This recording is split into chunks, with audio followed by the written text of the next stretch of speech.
can see. Okay, sign recording in cast, and I'm ready for you in GarageBand when you are. Ready? Yes. All right, 3, 2, 1. Public. Check. MikeCheck.com/brohistory. Okay. What's up, guy? Oh, sorry. Go for it. Oh, what were you saying? No, nothing. What is up, guys? Welcome to another episode of Bro History. It's Henry Zamoda and Danny Abdel-Jabbar.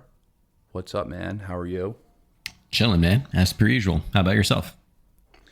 I'm doing pretty well. The weather is finally getting nice here in New York.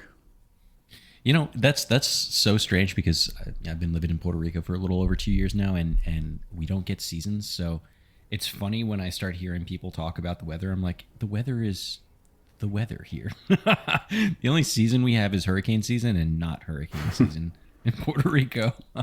So crossing my fingers that we don't actually get a bad year this year, but it's looking like La Nina is going to be a little bitch. So La Nina? I didn't even know that there was a hurricane on the radar right now. No. La Nina is like a weather pattern. It's like El Nino, but the opposite. I'm fucking retarded, dude. Like, Hurricane La Nina, man, it's pretty early, right, for hurricanes to happen? Well, technically, we're in hurricane season right now, and there is like a tropical wave that just popped up. We've been getting a little rain and shit like that, but it's not ready yet.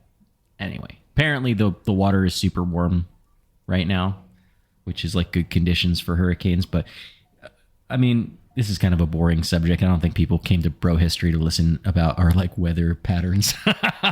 So, maybe dude, weather is like the number one thing I speak about to other people, like outside of weather history and politics. Like, hey, like I can have like an hour conversation about why Chicago is cold.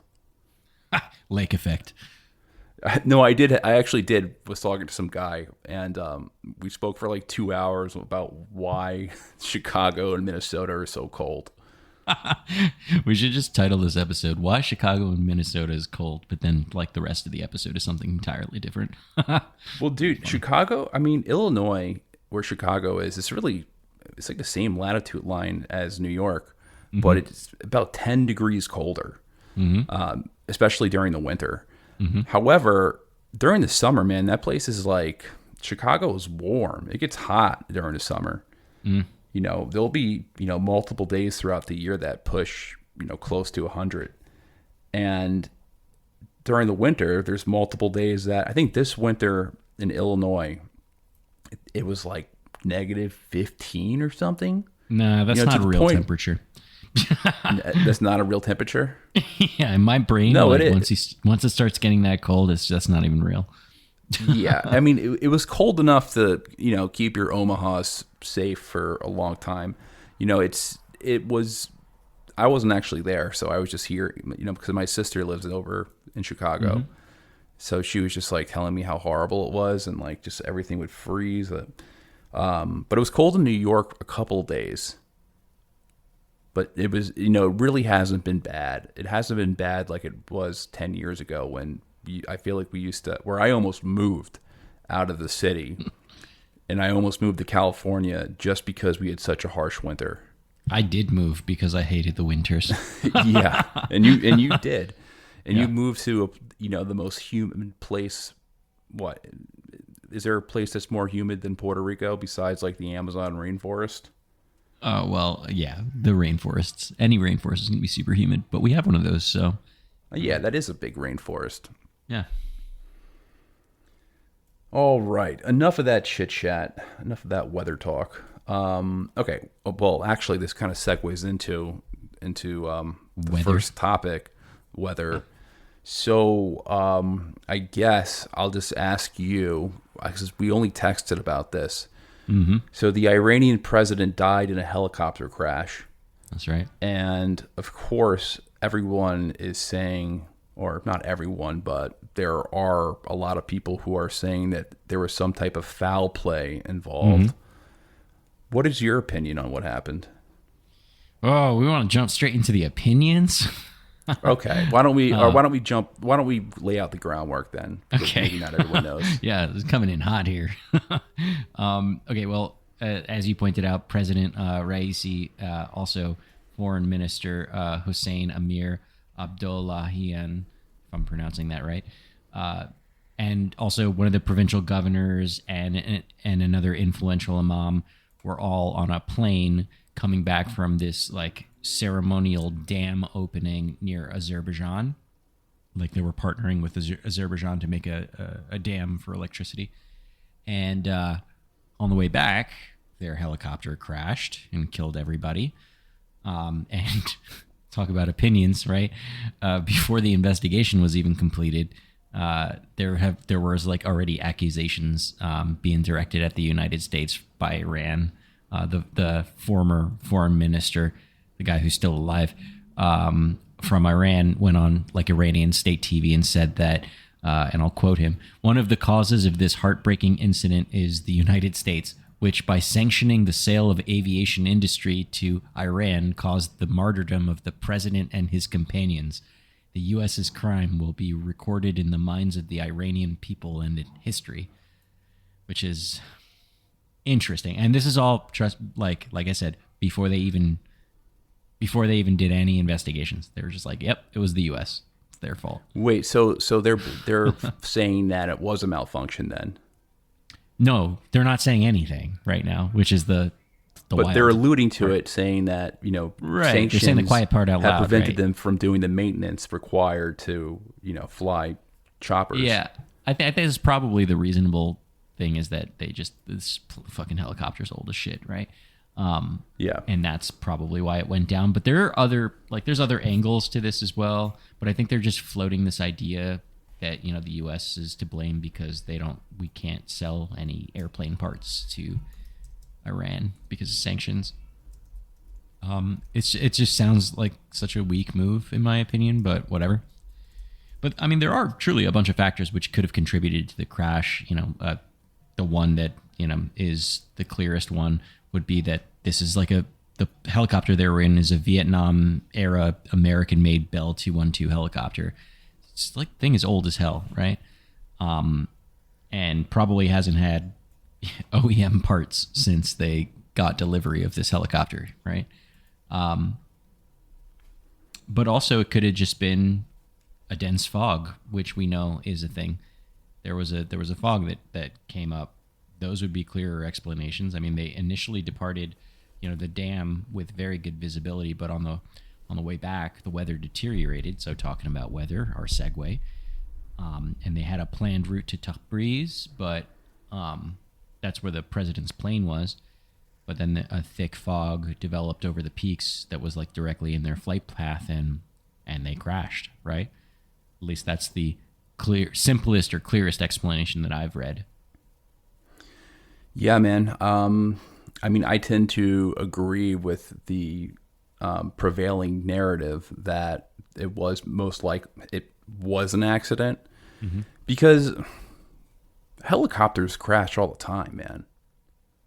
And I think a lot of Americans are I don't want to say immune to helicopter crashes, but I mean, I think everyone was Kobe pretty, died in a pretty helicopter. scarred. What's that? Kobe died in a helicopter. Exactly. When Kobe Bryant died in a helicopter crash. I mean, that was just kind of a freak thing. And didn't on January 6th, wasn't there a helicopter crash like randomly on the day of January 6th? Man, was there? I mean, I'm sure there was. There was. Yeah. Or maybe that was like another big protest day, but something weird like that happened. There's certainly a smaller percentage of helicopter crashes than there are car crashes, but there are a good amount of helicopter crashes. In that area that they're flying over, that's pretty like rugged terrain, right? Like that's all mountains I mean, and shit. Yeah, they were out by the border of Azerbaijan and like Armenia, kind of in that rugged mountainous region in the northwest. I know that, if we're talking about like, what's going on here, there's a few different angles that we can approach. Initially, I thought it might have been like an Azeri separatist group that did it, right? Because there is a minority group a majority minority group in that area that is vying for independence, like either looking to make a South Azerbaijani state or, unify with Azerbaijan and like leave Iran. So that's a thing. But they're not known to be violent, or at least I haven't read anything about them being violent. So this would have been a crazy escalation. But that was one of the first things I thought of. Yeah, to assassinate the president. That would be quite the escalation. Yeah, that'd be crazy. I'm not gonna lie, this is crazy, but I kind of thought it might have been a Mossad strike, because that's the first thing that everyone thought. That's what you see online. It's like, oh, the Israelis killed their ambassadors and their generals, and now they killed their president. It's definitely possible. It's not something I would put past the Mossad. Or they do it, right? They killed all their nuclear scientists. Yeah, they do. They if they could, they would. But right. I mean, how would they take that helicopter down? Through like a cyber attack or something? It can't be, because that helicopter is a Vietnam era helicopter, right? Like there's nothing to hack, and the thing is very manual. So we're talking about like someone would have had to fuck with it, before he like sabotage it. Like there had to be some active sabotage. Yeah. Where or like shoot it out the sky, but then now we're talking about, okay, Iran is now covering up the fact that their helicopter with their president in it got shot out the sky. I doubt it, right? It just doesn't sit right. Well, I mean, Iran actually, if you look back at the retaliation strike that Israel did after the Iranians had that giant drone strike. Mm-hmm. The Israelis actually did more damage than what is known. The Iranians actually covered up a lot of the damage that they did do.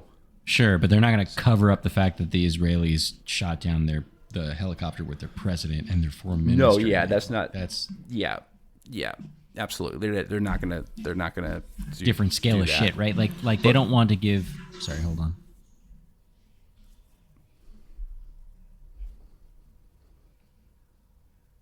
So like they don't want to give Israel like the PR win of, oh yeah, they retaliated and they broke a bunch of shit, like they destroyed some buildings or whatever.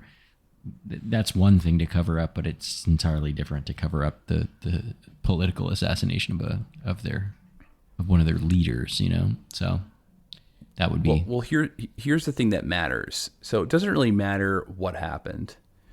It matters what Iran thinks happened, and if they think that this was some type of foul play, that will be another reason for them to acquire nuclear weapons. Yeah, that's one way to think of it. Another way to think of it, and this is a legit question that's been going around, is why did Iran put both its president and its foreign minister in the same helicopter when they actually used 3 helicopters to get them there in the first place? How about that? Yeah. Well, another question is because in that embassy strike in Damascus, mm-hmm. the Israelis got like some very important people in Iran. They got the 2 of the commanders they got. One was like the main liaison for the Houthis, and the other one was the main liaison for Hezbollah. Right. So we're talking about like their point man mm-hmm. for their 2 of their most important proxies, and It takes. I mean, I don't know what goes into building a relationship with a proxy military force, but I'm sure it takes a lot of work. It's not an overnight process, I imagine.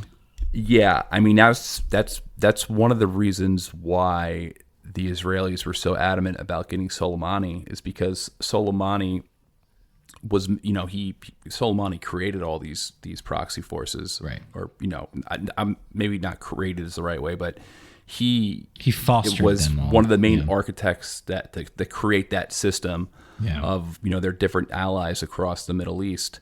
And with things like that, a lot of those aren't all written down. You know what I mean? Mm-hmm. Like that. The whole relationship is not on paper. It's all in his head. A lot of it.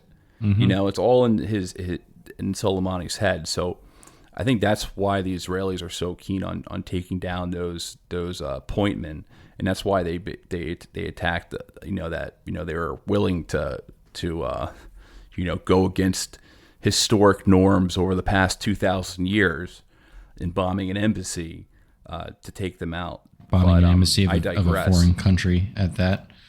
Yeah. But the point is that like why did the Iranians put so many important people in one place in the first place? Like, I mean, come on. Like do you really think that these guys are going to be covered under like, the normal laws of war?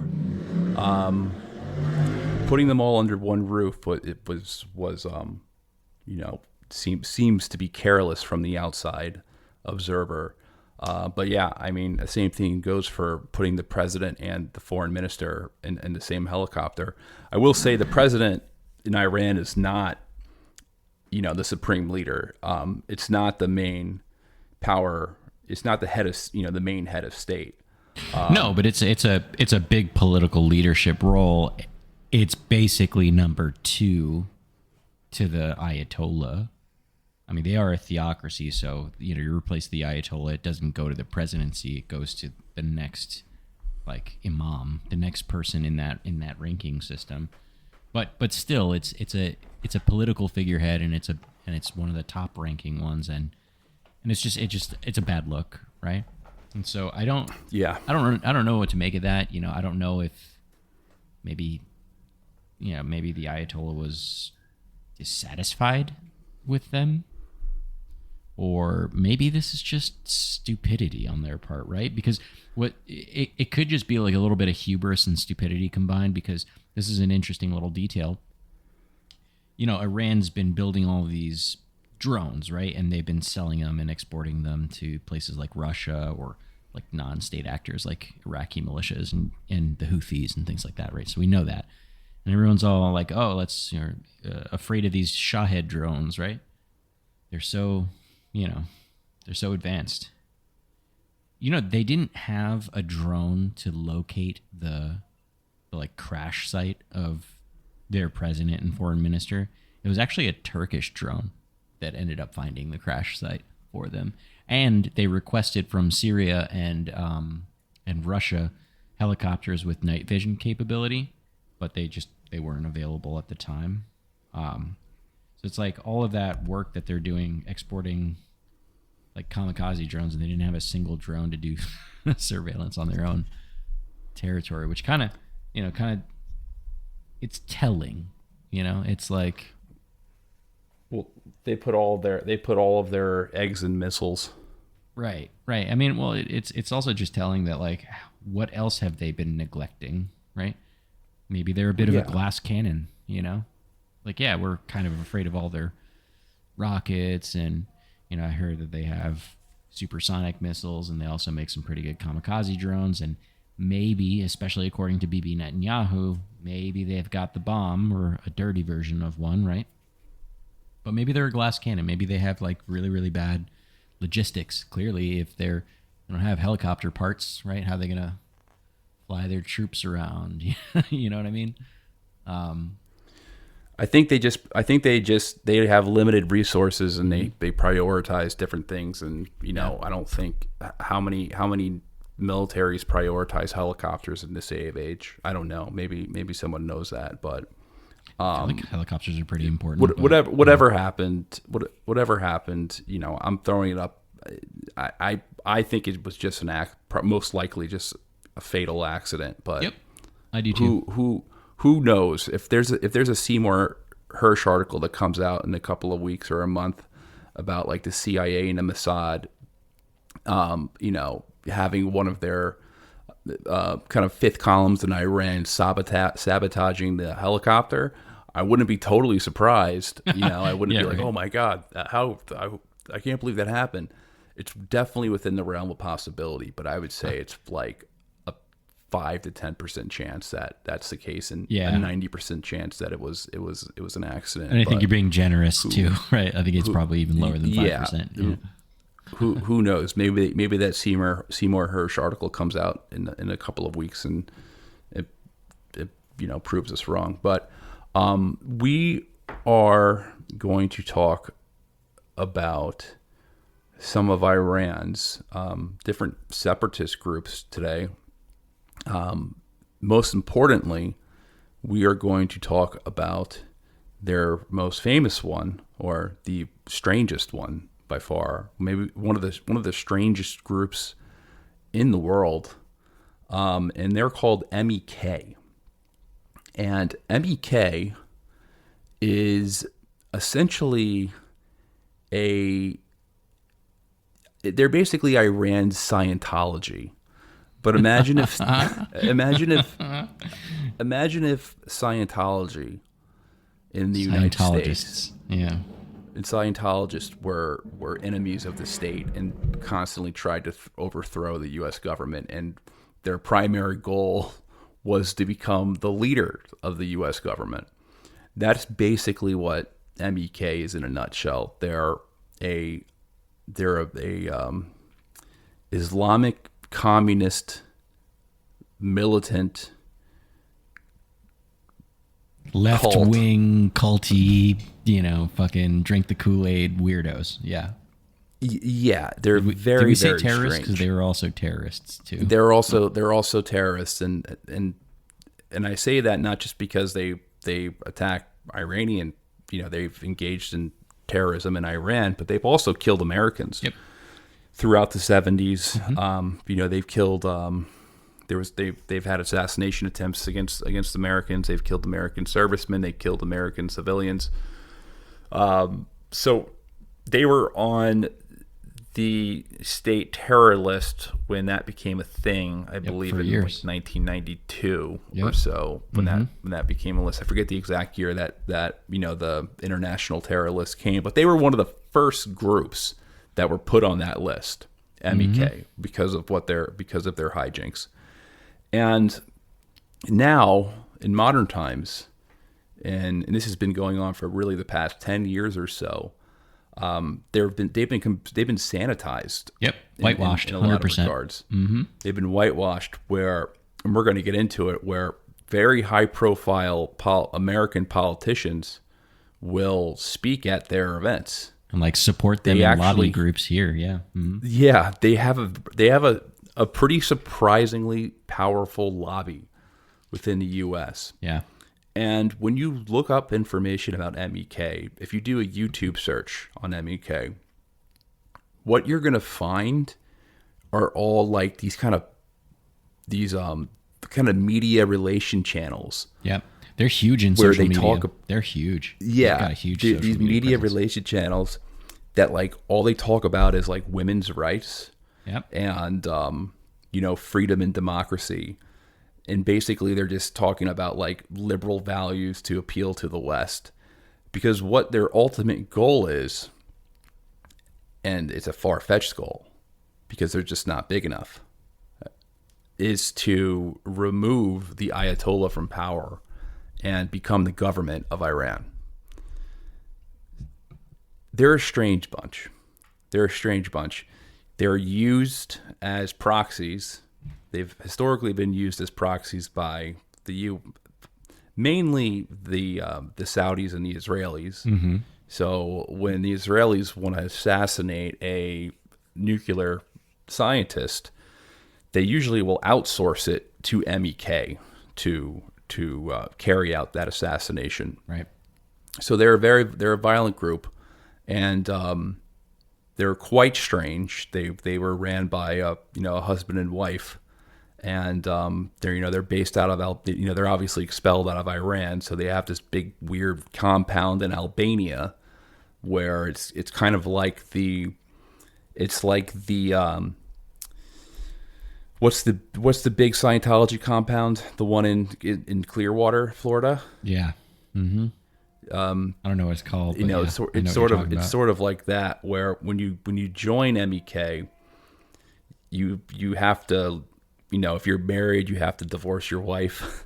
you have to leave behind you have to completely excommunicate yourself from your previous life and friends and family, and it's really bizarre.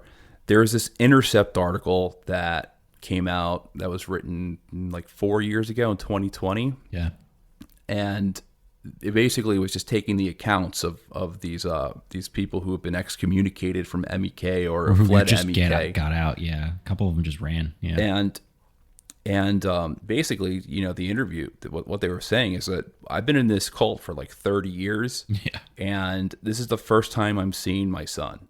Mm-hmm. And my son was 1 and now he's 30. Mm-hmm. And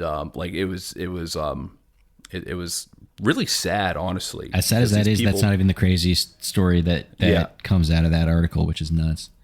But it's super tragic because basically these ex-MEK members, they live in they basically live off welfare in Europe,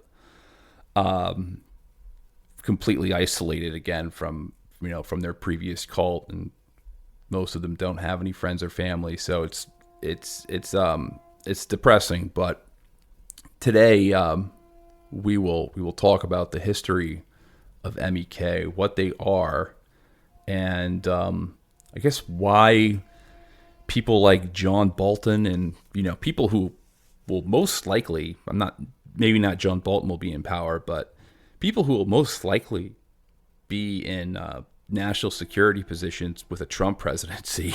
And it's not just Republicans either. People it's like not just Republicans, Bob Menendez is in that group as well. But we'll get to that. It's just super interesting how whitewashed they are and how much power they have lobbying wise. Yeah, it's so wild. It's super interesting because these American politicians are just such whores. You really don't even have to pay them that much money to buy them. No, they're actually cheaper than you think. It's like super easy to, as long as like whoever's paying them goes along, it's like that's within like the overall incentive structure that they already have. Mm-hmm. You could bribe a politician with like $2,000. Yep. Like you can give a politician like a $2,000 campaign contribution, and they'll do what you want. The cost of I don't know. Laptop. This is a segue, but I just want to talk about this before we jump into MEK, just to talk about how easy it is to buy off politicians. Mm-hmm. So do you know how there's these big protests across college universities? Right. So you know how Eric Adams, the mayor of New York, mm-hmm. basically had cops just beat the shit out of the protesters in Columbia? Yeah. Uh-huh. So the Washington Post came out with an article 2 days ago how there was a WhatsApp app. There was a WhatsApp group of a bunch of Zionist billionaires. Just like happened to be a WhatsApp group with 100 multi-millionaire hedge fund owners and billionaires, and which included people like Bill Ackman, messaging with his campaign staff, telling him that, asking him to remove the protest, and they will give them a max. Everyone will give him max campaign contributions. Wow. What's max campaign contributions? Like it's like $7,000 or something like that. Yeah, so everyone gave them the max amount that they could legally give in campaign contributions to a New York mayor. And guess what happened? He got rid of the protesters. The cops went in and they removed the protesters, even to the point where they were arresting professors who were just like filming it. Mm-hmm. So, just to make that point, like it is not hard to bribe an American politician. It is extremely cheap, where they will talk to people, they will gladly speak at a group that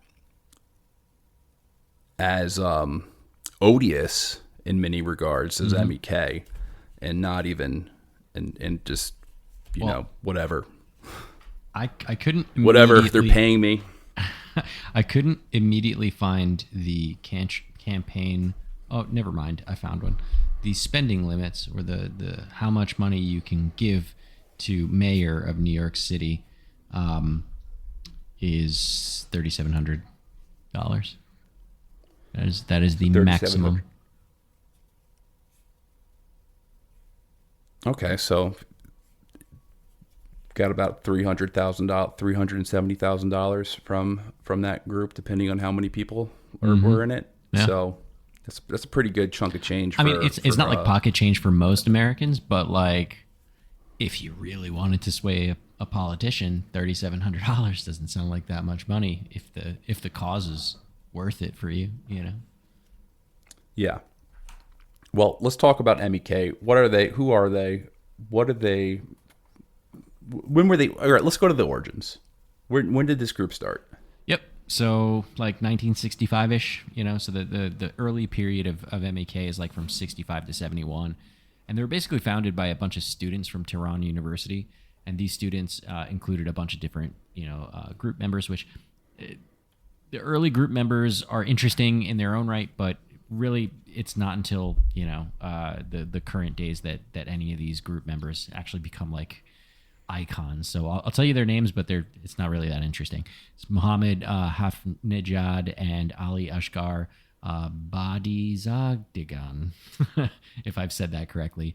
Anyway, so these students, along with these specific people, are pretty fed up with Shah Mohammad Reza Pahlavi, who, side note, I was talking to somebody, a colleague of mine, who went to school with the granddaughter of Pahlavi, which I thought was pretty interesting. Doesn't she like actively lobby for like regime change, or maybe so. not her? I'm sure she is. I'm sure Her family he has a does, lot for of sure. granddaughters. Yeah. But I know I think the Shah's son is like very active in a lot of like these think tanks in Washington that are super anti-Iran. And, you know, they go on and they make speeches about like how Iran used to be like the Western post of you know,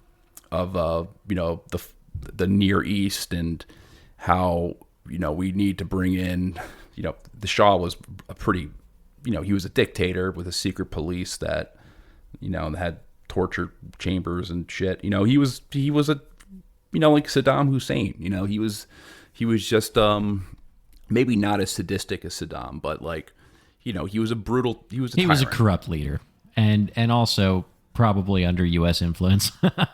So not probably he was a U.S. sock puppet. Exactly, sock puppet. And that was like the big gripe that these students had, right? Yeah, these students, they were like pretty pissed off at, you know, the Shah, and they felt that the existing like opposition movements in Iran were too timid, and they were after a more kind of like aggressive approach to setting up a socialist Iran that was inspired by this like weird modern revolutionary twist on Islam. And yeah, this vision was influenced by Islamic texts, but also, you know, by ideas from thinkers like Ali Shariati. And during the first few years, they kept a pretty low profile, mostly spreading their ideas, you know, since Iran wasn't exactly open to their publications.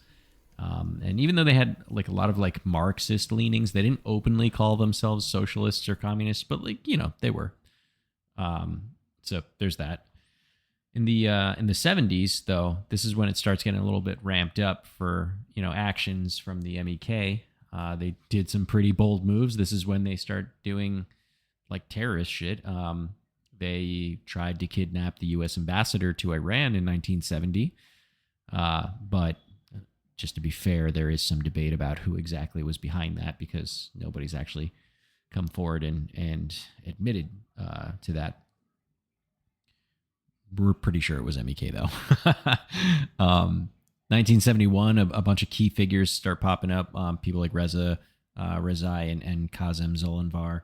They started leading the group, but they were facing some pretty brutal crackdowns by Savak, which is the Shah, which was the Shah's security force. You can think of them like his, you know, secret service for the Shah.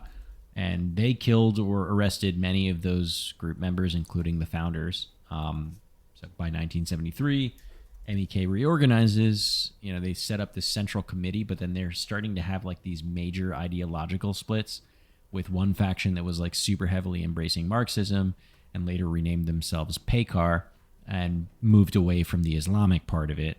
And then there was just the regular branded MEK. Throughout the mid 70s, MEK and especially, its Marxist fashion, PECAR, they started ramping up their attacks in Iran, and they go into shootouts with the Tehran police. They bombed several locations like American companies and embassies, and they even engaged in assassination attempts against the U.S. military personnel that were there and even civilians. So these weren't nice people. They were definitely terrorists. They had a cause that they wanted to fight for, but unfortunately they decided terror was the option for them. And obviously these actions were aimed at demonstrating opposition to foreign influence in Iran and solidarity with like regional liberation movements like the one that was happening in Dhofar.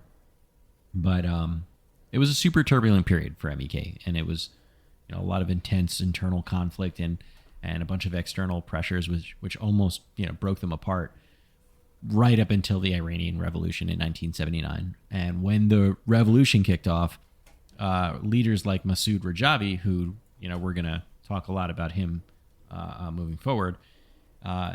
This guy was in prison. They had to basically start from scratch and rebuild the organization. And in '79, MEK really geared up, played a really big role in kicking out the Pahlavi regime out of power in Iran.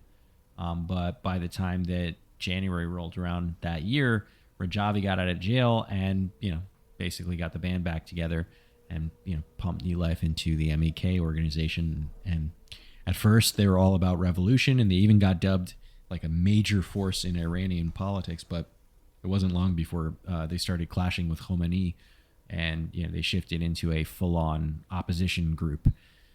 Rajavi basically took the top spot for leadership in the council, but he didn't get enough votes. And MEK also pushed pretty hard to get rid of Iran's military after the revolution, to try and prevent any additional coups from happening. And they apparently stopped one coup plot themselves. They also initially supported storming the American embassy in Tehran, but then they later denied it. So they're kind of all over the place during this period in 1979 during the revolution. Very, very big players in it, and just they were doing a lot of shit. What's important to note that the conflict that takes place between MEK and the Ayatollah is actually more violent and more bloody than the revolution itself. Yeah. So this was extremely violent with lynchings and shit like that. Mm-hmm. It was more than just some isolated terrorist attacks. Like there was there were bloody street pushes, basically. Yeah. So in December 1979, this is kind of when that period starts. MEK was they weren't let into the constitutional referendum because they thought, or rather, it's not that they weren't let in it. They opted out of the referendum because they thought that the new government setup was totally missing the mark, especially when they wanted to make a classless society, right? This is the Marxism in them speaking. But still, the Constitution went on, and Rajavi ends up running for president of Iran later on, promising to fix what they thought that they got wrong in the Constitution. In the early 80s, things get really, really tense, right? So this is exactly what Henry was just saying.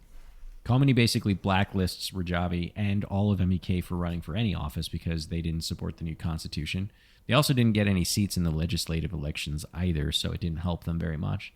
So Rajavi teamed up with Iran's new president, Abul Hassan Bani Sadr, and basically kept poking at Khomeini, but staying far enough from him, without like directly confronting him. So there's this massive rally in 1981 against Khomeini, which turned crazy bloody, and this is when MEK just straight up declares war on the government, and this kicked off a spree of bombings and hits on Iran's clerical leaders, and then things hit a crazy peak with the Haftar bombing in 1981, which took out a ton of top officials at the Islamic Republic's party headquarters. Khomeini obviously blames MEK right off the bat, and while there's still a lot of chatter about who actually did it, the U.S. State Department, actually does point at MEK for being the folks who did it. Now, while they didn't officially claim it, they did call it a necessary reaction, which is super suspicious. But this bombing is the reason why there was an increased crackdown on MEK.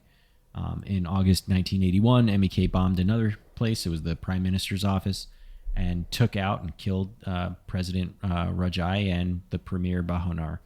And the aftermath of this was brutal. So, I mean, thousands of people arrested. Straight up street executions of MEK members. And despite all this pushback, MEK kept up their assassination campaigns, so they would continuously hit officials and also some civilians. By the end of 1981, MEK was responsible for a huge chunk of the political violence that was, happening in Iran, and in 1982 it got even worse. There was this major gunfight in Tehran, and they lost some key people, including Rajavi's right-hand man and his wife. And then things got shook up, and basically they pushed Rajavi to solidify his leadership. This is when he's going to start turning into this cult of personality. This is that turning point moment. And, most of the MEK leaders had to bail basically out of Iran, and a lot of them went to France in 1985. They got kicked out of France and found a new home in Iraq because the French were trying to mend fences with Iran. And while they were in Iraq, the MEK just didn't sit around. They actually teamed up with Saddam Hussein, and they kept up their campaigns against Iran. They averaged around 60 operations a week, which is crazy. And this included some serious hit on Iranian officials. They were recognized as the biggest and busiest group of Iranian exiles, and they also kept their voices alive, and this is something that they carry out till today. They at the time they were doing a lot of publications. Nowadays they're doing a lot of social media, right? So they've always been really big about getting the word out about themselves and their operations. So it's important to note that what MEK did is that they sided with Saddam Hussein during the Iran-Iraq War. That's right. The Iran-Iraq War was one of the worst conflicts post-World War II ever. 1 million people died in the Iran-Iraq War. Horrible. It was horrible trench warfare. Just chemical weapons were used by both sides. Yep. Including MEK. It was absolutely brutal. MEK, what they did is that they sided with a foreign power and foreign invading power because Saddam Hussein is who instigated the war against Iran. Right. And it wasn't just a couple of MEK guys. They had full-blown battalions in Iraq. So there was about 7,000 fighters, MEK fighters, who were fighting along with the Iraqi army, and they would literally invade Iran. They would invade Iran, and they would take territory. Yep. Operation Shining Sun, they took a giant chunk of territory, and that obviously caused heavy casualties on the Iranian side. Yeah. Also, there's another Operation 40 Stars. You were talking about using chemical weapons. In this case, MEK was using nerve gas and Iraqi air support to basically almost wipe out an entire Revolutionary Guard division. So they were very, very brutal. And what happens though is that, I think what ended up happening was that MEK, the Iranians led MEK into a cauldron Like they let them take territory so they could ultimately surround them, and then they took out like half of them in that during that invasion. So their numbers went from like 7,000 to 3,000. Yeah, but at what cost? I mean, they lost a lot themselves too. The Iranians, that is. Yeah, well, the thing is though is that in a war of attrition like the Iran-Iraq war, Iran was going to win that war ultimately because of the much larger population pool, even though Iraq was being funded by the U.S. It was one of those weird things, man. The Iran-Iraq war would warrant like a series from us because really no one's done, like no other big podcaster that I know of has done a series on the Iran-Iraq war. The thing is though is that it is obviously a complicated topic. But when you look at the political backing, the United States backed Saddam Hussein. A lot of the equipment that Saddam Hussein was using was from the United States. Right. But at the same time, the Israelis backed the Iran. Excuse me. I have what Joe Biden has. That's why I don't make fun of him when he has these word vomits. I do sometimes.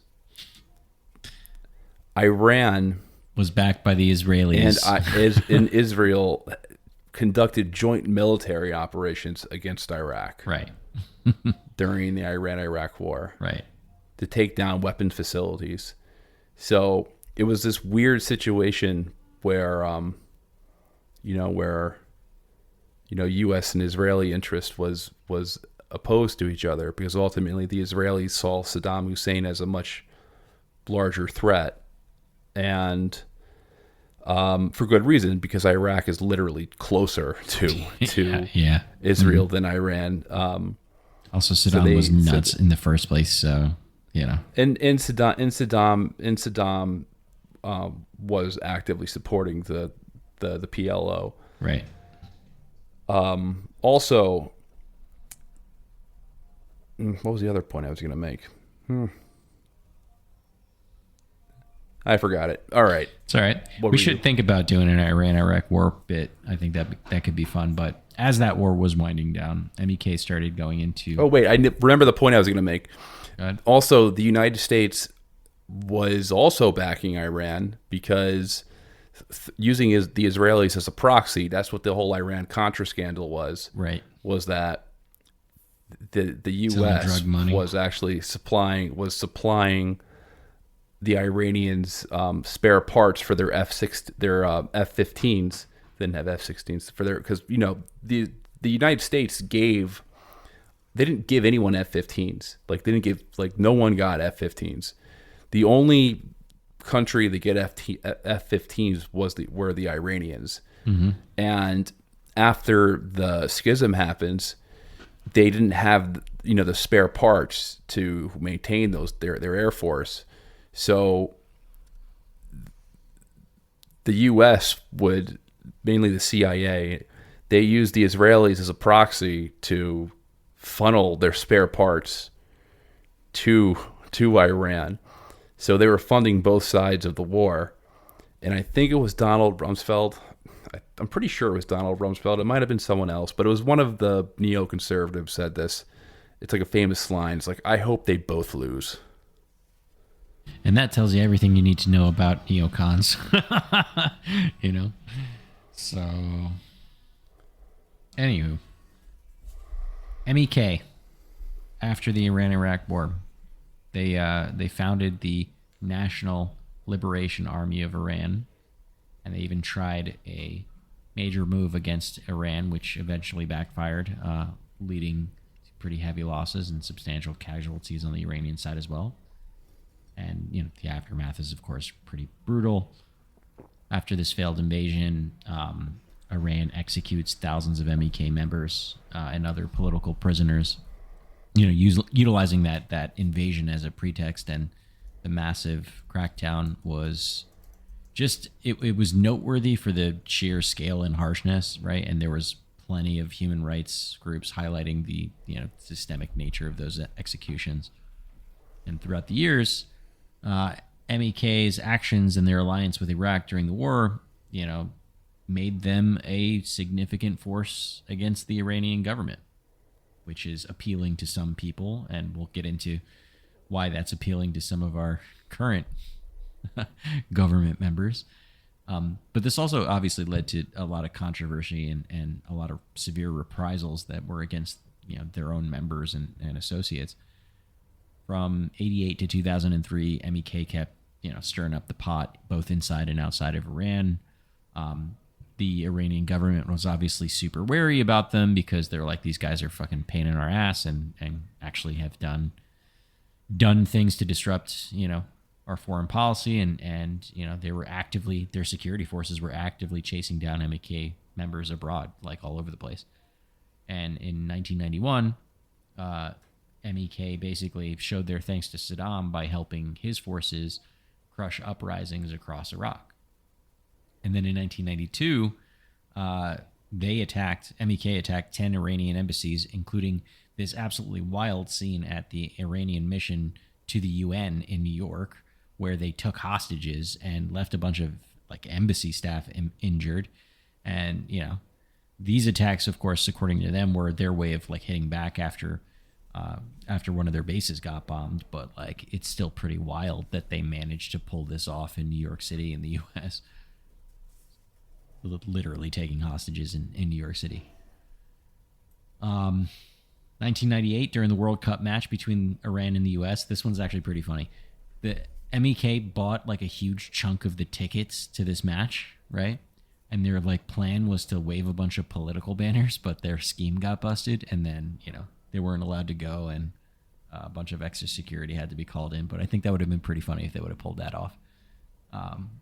It's kind of like oh man, who is this from?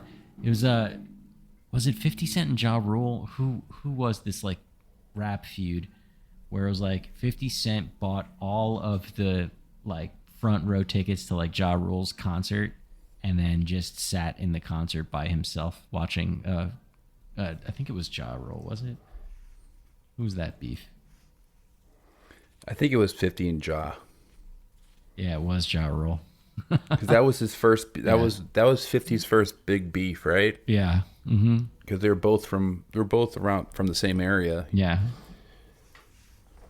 But yeah, so that was 50. He bought up all the tickets in his concert just to fuck with them. This is basically what MEK did. So I guess you can say 50 took a page out of the MEK book. It's pretty funny though. Anyway. By 1999, the feds wrapped up this long investigation into MEK, and they picked up 29 people who were helping MEK members sneak into the United States. But this is Americans, by the way. 29 Americans were rounded up, helping MEK people sneak into the United States.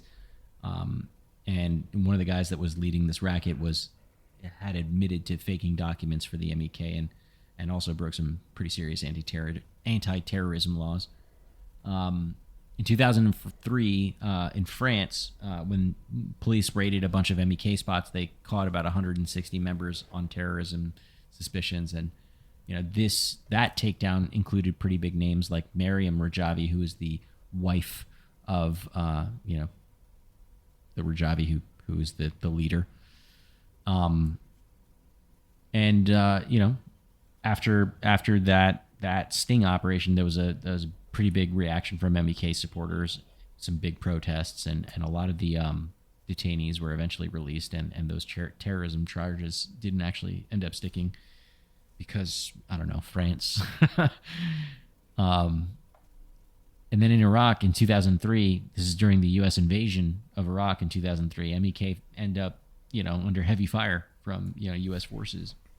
And coalition forces bombed their bases and captured thousands of their fighters, but they didn't immediately hand them over to Iran. Instead, the U.S. held on to them because they thought, hey, these guys could be useful for us against Iran. And then they ended up marking them as protected people under the Geneva Convention. Go figure. Pretty interesting. Yeah, that's convenient. Yeah. There's some, some ethnic group that's been persecuted. Mm-hmm. Right. It's honestly offensive to actually persecuted ethnic groups. These guys, I get that they want regime change in Iran, but they're these guys are literally Persians. the bad guys, right? Like These guys aren't these. I mean, from what I know, most these guys they're not even like, part of. They're Persians. They're not. mm-hmm. They're not. Fucking like one of Iran's many disgruntled ethnic groups that are, that kind of serve as I hate using the word fifth column, but that effectively serve as a fifth column against like the larger Iranian society. These are Persians who are anti-Iran. Yeah, exactly. I mean, not try. It makes it sound like Iran is the good guy here. They're also the bad guy, but these guys are also terrorists. So MeK, like they killed Americans, and then during the 2003 invasion, we're like, oh no, we can use them. Let's mark them as protected people. It's just wild, 2009 to 2012, Iraqi government, now under Prime Minister Nouri al-Maliki. They cracked down hard on MeK. Iraq's stance was pretty heavily influenced by its close ties to Iran at this time, and they didn't shy away from taking any action against them. And during a visit to Tehran in 2009, Iraq's national security advisor made it super clear that MeK had to pack up and leave Iraq, either by going back to Iran or going to some third country, but they can't stay in Iraq. And so a lot of pressure ramped up in July of 2009 when Iraqi forces stormed the MEK's Camp Ashraf, and the raid was intense. MEK reported 11 of their folks killed and 400 injured, and Iraq claimed that 30 of their policemen got hurt. The U.S. had been against a violent takeover, but they didn't step in this incident, and that reflected a dip in their influence in Iraq. But after all this chaos... Well, 2009, they're coming up on the expiration of when they had to leave. Mm-hmm. And, they had to throw the Iraqis a bone because, the story is now, post Saddam Hussein, who takes power in Iraq are basically Iran's allies in Iraq, are the people who take power. So, I mean, we don't need to do a whole episode we don't need to discuss that because we've done plenty of episodes about how, what happened to Iraq after the war. But essentially, the United States installed Iranian Iranian puppets as the heads of state. And, by accident, like it wasn't intentional. They didn't think that like it was a blowback from removing Saddam, and of course that they were going to take active measures to remove MEK from the country. Right. I mean, they were pretty laissez-faire about it. The U.S. Then U.S. Secretary of State Hillary Clinton stated that handling MEK was Iraq's business. That was her stance on that. 2010. Of course, more escalations in tension. Iranian authorities charged 5 MEK protesters with serious crimes, and Iraq put out arrest warrants for 39 MEK members, including the leaders Masoud and Miriam Rajavi, blaming them for their role in the brutal suppression during the 1991 uprisings. So by 2012, the MEK had to relocate to Camp Hurriya in Baghdad, which was a former U.S. base. And not long after that, a rocket attack hit there in 2013 and killed 5 and wounded 50 at that new location in Baghdad. And the MEK basically begged to go back to Ashraf and argued that it offered better protection, but the U.S. and the UN were already deep into plans to resettle them elsewhere. During all this, MEK kept busy on their fronts, right? They apparently in 2002, so like a couple years before that, they blew off the lid, to this like scandal that Iran had a covert nuclear activities, which turned out to be true, right? And they revealed sites at Natanz and Iraq, which was confirmed later by some international authorities. But some journalists and some officials suggest that Israel fed them that intel to kind of give them a boost, PR boost or whatever. And that's probably true. I have no idea though, so take it or leave it. So fast forward to 2012, and there's a bunch of reports suggesting that Israel was backing MEK to target Iranian nuclear scientists, which today we're pretty confident that was the case. And it obviously created a lot of controversy with various U.S. officials and experts weighing in, both pro and con. In 2016, the U.S. brokered a deal to move about 3,000 MEK members to Albania and settle them in a place called Camp Ashraf 3 in Manaz Durrës County. And the U.S. even kicked in like $20 million to the UN Refugee Agency to help them settle in. But this new arrangement wasn't exactly met with open arms. The local folks weren't too thrilled about their new neighbors, and I don't think they are still. And that's the basics of where we get to like the kind of current context, right? So we'll jump ahead several years. During the Trump administration, during Trump's time in the White House, MEK seems to be getting some pretty high-profile backing. In 2017, before John Bolton snags his role as National Security Advisor, he was already speaking at these MEK gatherings, and he was predicting big changes in Iran by 2019. Well, he was wrong as hell in hindsight. But they were paying him hundreds of thousands of dollars to go speak at their, at their gatherings. And then the group kept up some covert operations in Iran and even maintained some activities in France. And in fact, the Iranian president called up the French president in 2018 to try and get MEK kicked out of their French base, blaming them for stirring up protests back in Iran around that time. But high-level support didn't stop there. Rudy Giuliani, Trump's favorite lawyer, he was speaking at MEK events in Paris. He was calling for regime change in Tehran, right, which is on brand for that group. Trump administration didn't shy away from suggesting that MEK could be a potential replacement for Iran's government. Again, just want to make this clear. This terrorist group, right, is just a useful pawn for them. Like, they don't like Iran for various reasons, so they're just like, let's back these psychos. Do you know what they're called? What? So I was listening to the guy who wrote the Rand paper study on MEK. Okay. And he's now a critic of backing them or supporting them. His name's Jeremiah something, man. Mm-hmm. But what he said, what they called them at the State Department, they called them bullet stoppers. Bullet stoppers. Wow. Okay. So like bullet shield, stoppers was the word used. So basically, they're just pawns to throw into the slaughter. Mm-hmm.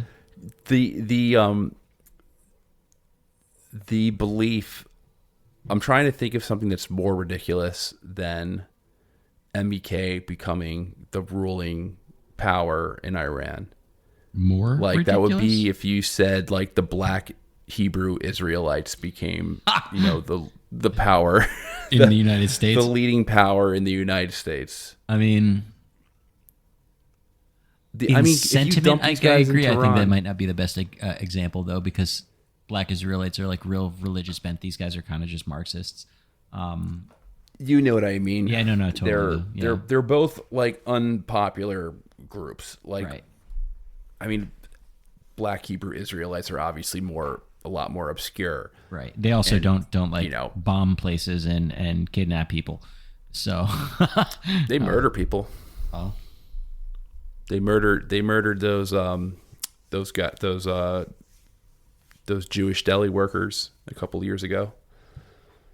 Okay. In Jersey City. But I mean, that's not like a regular thing that they do. They're not like a regular terror attack. That's not their platform. There have been violence. Right.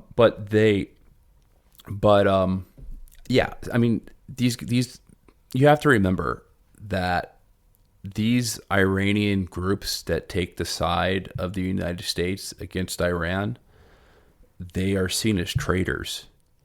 And MEK, not only did they, are they seen as, U.S. collaborators, but they made the huge sin of siding with Saddam Hussein during the Iran-Iraq war. They're like double traitors, right? There's hundreds of thousands of Iranians died during the Iran-Iraq war, if not in the million. I think the overall military casualties was 1 million between both sides. So like both sides lost like 500,000 soldiers. To think that these guys would be be dumped into Tehran and not be lynched just by the public is crazy. Yeah, it wouldn't work. It's such a like fantastical scenario to even suggest that, but it just shows you. I mean, our politicians are whores. Yeah, like just give them a little bit of money.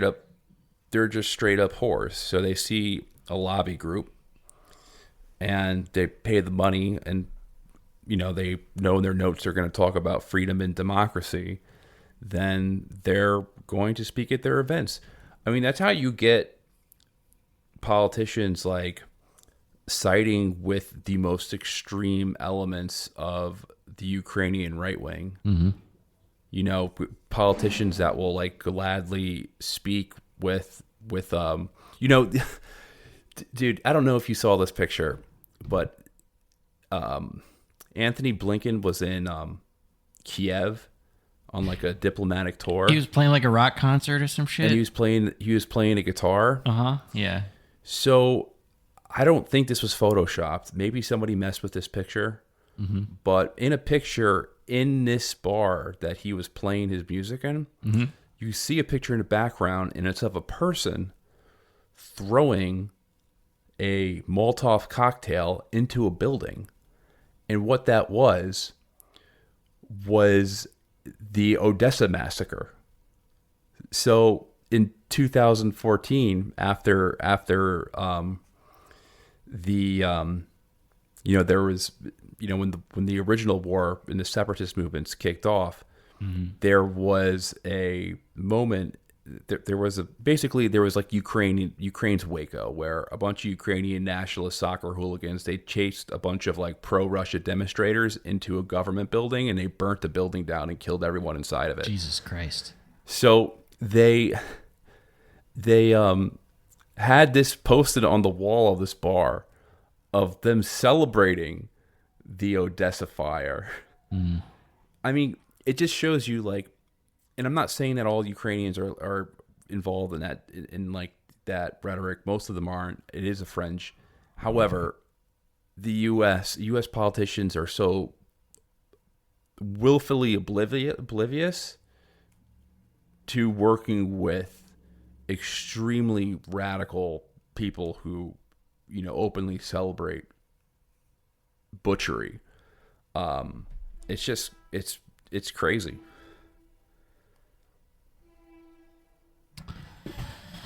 I mean, yeah, I think what's interesting about this too, why I think it's even worse than we're making. Jesus Christ!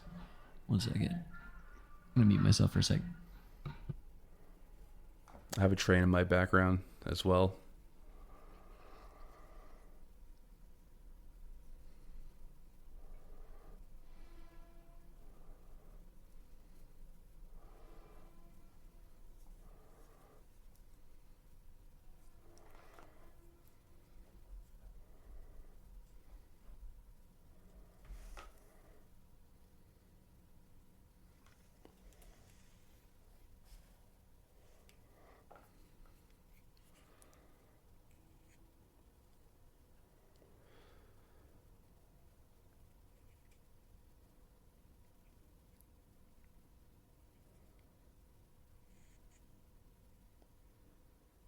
All right, I think it's better. So one of the reasons why I think it's like worse than then we're making out of here, and I'm just realizing we spent so much time talking about all the history, and we didn't talk about any like juicy cult stuff. Like we were calling them the Scientologists of of Iran, but there's like reason why this is weird. Like it's one thing for you to back a terrorist group, which by itself, like this is already a problem. This is also like a weird cult as well. So the fact that you're knowingly associating with these people and taking money from them is like just icing on the cake. So there was this, I think we referenced it earlier, an article by The Intercept, and they're like interviewing a bunch of people who got out of MEK, and these ex-members shared some dark shit. They were talking about how, being in MEK was like living in a horror movie with like just constant mental and physical abuse, deep paranoia. A lot of them were ripped away from their families. Like they had this idea that you had to be like married to the cause, so to speak. And get this, so some of the women were forced to get surgeries to remove their ovaries so that they wouldn't have kids to show their loyalty to the cause. The irony in all of this is that their social media, if you look at it, is always talking about like, oh, women's rights, this and that and the other. But they're literally forcing sterilization on these women. Yeah. Something they do in MEK is that they actively promote women as as like some of the main commanders. Mm-hmm. But the reason why they do it is not for like altruistic feminine, not because of feminism. They do it because of they don't want internal power struggles with like men taking those positions. Mm-hmm. So they fill them with women. Yep. But these women in it are forced to, I don't know if all of them, because some seem to have been married and had kids, but then were forced to give up the kids. A lot of the women there, or at least according to the accounts of the people who got out, were saying that a lot of the women ended up having like, whether consensual or not, sexual relationships with Rajavi, the main guy. As a matter of fact, his wife, Mariam Rajavi, was actually originally the wife of another guy in MEK. And I don't know what the hell he did, but he brainwashed this dude to say, you should leave your wife for the cause. And then took his wife. And it's like the insanity is nuts in this. It's just such a personality cult. Some of these poor people, like you were saying, like they were taken away from their kids or their families, and then it wasn't until they defected that they get to see them. It reads a lot like like your Scientology cults. It's really, really bad. It reminds me of you ever hear the story of the Siege of Munster? No. So the Siege of Munster took place in the 16th century, and it was basically what happened in a nutshell. There was a lot of radical Protestants that developed after, during in the 16th century, and among the most radicals were the Anabaptists, who were like apocalyptic and were praying for the end of times and things like that. Well, they took over a city in Germany, Munster, and basically it was a big cult. Like they had the leader of this cult and then a local prince bishop laid siege to Munster, and it lasted like a year, where these people were trapped in the city. But during the time when they were under siege, the leader of this cult kept on coming up with these like crazier and crazier ideas, and like he kept on like saying getting these crazier and crazier visions from God and what to do. And then one of the visions eventually was that he needed to have sex with all the women. So yeah, of course. So it was like, God told me that I need to have sex with all of your wives and daughters. And eventually it led into that. So that's what it reminds me of. Yeah, no, that's 100% it. He was basically sleeping with all of them, or at least all the ones that he fancied. And yeah, this is the kind of group that people like, and I can name and shame. We already said Rudy Giuliani. We already said Michael Bolton or John Bolton. Excuse me, not Michael Bolton. Imagine. What's your Michael favorite Bolton. Michael Bolton song? No, John Bolton, Rudy Giuliani. We had Democrats like Howard Dean, Senator Bob Menendez, Michael Mulcahy, who was the Attorney General and later worked with Trump. He started lobbying for MEK back in 2017, like actually on the books lobbying for them. Yeah, I mean, it's very interesting because it's a bit of a mystery where MEK gets its money. A lot of people speculate that they're getting it from the Gulf Arab states, that like just don't like Iran. But clearly there's some connections to Israel because they use them for their assassination campaigns in Iran. They've even had Turki Al Faisal, big shot Saudi prince, come and speak to them at their events. So there's a Saudi connection there, and it's just really wild that that people have forgotten. I mean, they're off the terror list, by the way. All that lobbying money worked because they were removed from the terror watch list. You think what Howard Dean was another big supporter of them? Mm-hmm. Yeah. I'm assuming Nikki Haley is a supporter, but it's going to be. I mean, it's both Republicans and Democrats. It seems to be more Republicans. It's just definitely because more, Republicans definitely more Republicans, yeah, because they just happen to hate Iran more. So and this group is just like, oh look, this is like the anti-Iran. Let's help them. But it's like that. It couldn't be farther away from like American values or even conservative values. It's just they're wild. These people. Yeah. They're like literally Marxists. Like they're lefties. It's just so weird. Yeah. There is. I mean, how these right wingers, they try to pitch the word Islamofascism. It's like, oh, the Islamofascist, like Alex Jones types. Right. These guys are the literally Islamofascists. Yeah. The Islamofascists are going to be taking over, and they're going to be raping, and the U.S. is what 2% Muslim. Yeah. Less than that, extremely low. Small percentage of the United States is Muslim. But yeah, Islamofascism is this word that appeared that is, it's dumb. And what's scarier than Islamofascism? Islamo-Marxism. And that's what these guys are. Islamo-Marxism. So it is quite telling, man. I hate that every time we do a podcast, we just have to talk about how like horrible our ruling class is.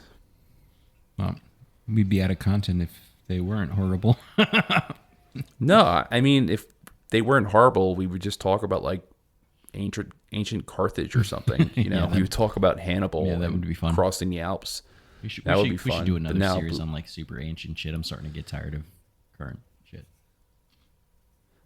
I know, but it's like every single week something else happens where you're just like, man, how can we not talk about that? Talk about it. Mm-hmm. But yeah, I mean, you'll probably see, I don't know, I don't like doing the whole election prediction thing, and I don't really, at this point, I don't really care. That's how jaded, like I'm checked out of U.S. politics, and I don't really think policy is going to be very different from a Biden White House to a Trump White House. I think what you would see, though, you may see more open. You may see a Trump administration open their arms to Iranian resistance groups that are more nefarious. The Democrats will more likely just, kind of support like whatever sporadic, women's protest that pops up. But you can certainly see, especially just given the types of people that Trump will most likely put in his administration, I'm of the opinion that they're going to be more hawkish than the people he had in his last administration. That they'll openly embrace these groups like MEK, but maybe they won't. Regardless of what happens, I don't think there's going to be too much of a difference between what their policies are. Given that Trump has supported Ukraine funding and all that stuff, when he said that if he wasn't, all the people around them are essentially, I wouldn't say the neoconservatives, but they're kind of like the new age, the second coming, whatever we're going to call the neocons.